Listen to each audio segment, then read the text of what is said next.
Hello বন্ধুরা, আমি বিনতা দাস। আপনারা সবাই কেমন আছেন? আশা করি সবাই ভালো আছেন। আমিও অনেক ভালো আছি। আজকে আমি বানাবো নিরামিষ আলুর দম। তো তার জন্য আমি গ্যাস অন করে নিয়েছি, গ্যাসের ওপর কড়াই বসিয়ে দিয়েছি। আর আলুর দম বানানোর জন্য আমি এখানে নিয়েছি ছাল ছাড়িয়ে হালকা সেদ্ধ করে নিয়েছি আলু। এবার এই আলুতে লবণ আর হলুদ মাখিয়ে নেব। আলুতে লবণ দিয়ে দিলাম, হলুদ দিয়ে দিলাম। এবার এটা মাখিয়ে নেব। তো আমি এখানে আলুতে লবণ আর হলুদ মাখিয়ে দিয়েছি আর কড়াইতে তেল দিয়ে দেব। তো আমি এখানে সর্ষের তেল ইউজ করেছি, আপনারা রিফাইন তেলও ইউজ করতে পারেন। তো এবার আমি তেলটা গরম হয়ে গেছে, আলুগুলো দিয়ে দেব।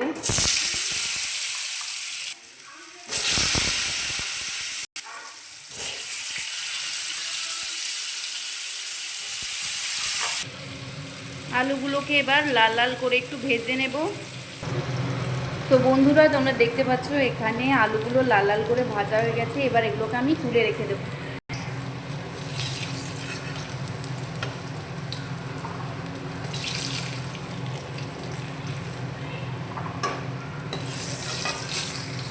তো এই তেলে আমি আর একটু তেল দিয়ে এতে গোটা মশলা হিসেবে দারচিনি, লবঙ্গ আর এলাচ আর একটা গোটা লঙ্কা দিয়ে দেব।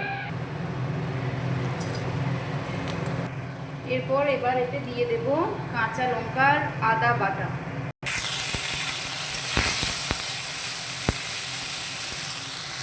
এরপর এতে দিয়ে দেব টমেটো কাটা, কেটে রাখা টমেটো দিয়ে দেবো। এরপরে দিয়ে ভালো করে নাড়াচাড়া করে এরপর দিয়ে দেব হলুদ গুঁড়ো,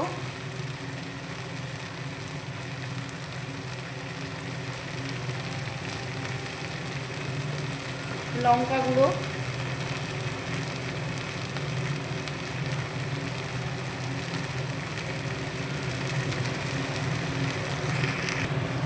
জিরে গুঁড়ো,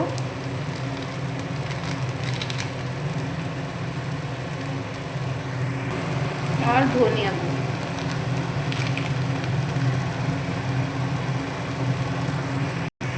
এরপর এতে একটু জল দিয়ে দেব।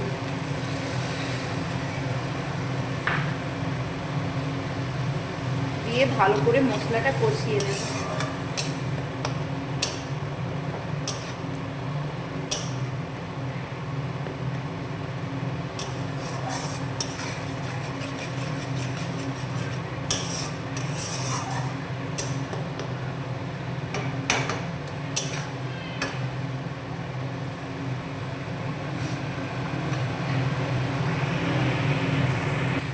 মশলাটা যেহেতু ভালো করে কষিয়ে নিয়েছি, এবার এতে আলু ভেজে রাখা আলুগুলো দিয়ে দেব।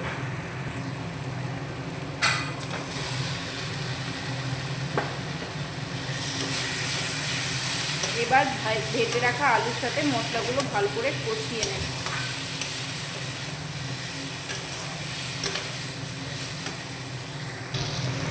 মশলাটা যেহেতু শুকনো শুকনো হয়ে গেছে, তাই একটু জল দিয়ে দেব।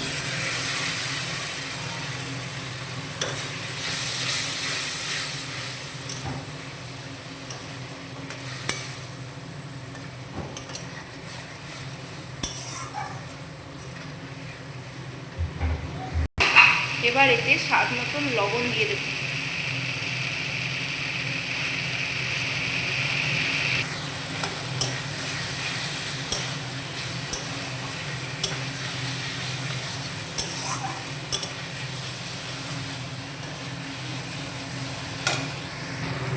এরপর এতে জল ঢেলে কিছুক্ষণ ফুটিয়ে নিলেই গরম গরম আলুর দম তৈরি। তো এবার আমি এতে জল দিয়ে দেব।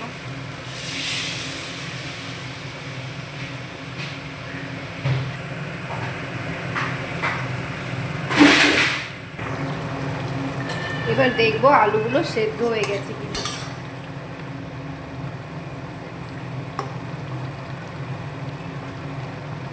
আলুগুলো সেদ্ধ হয়ে গেছে, আমাদের আলুর দম তৈরি।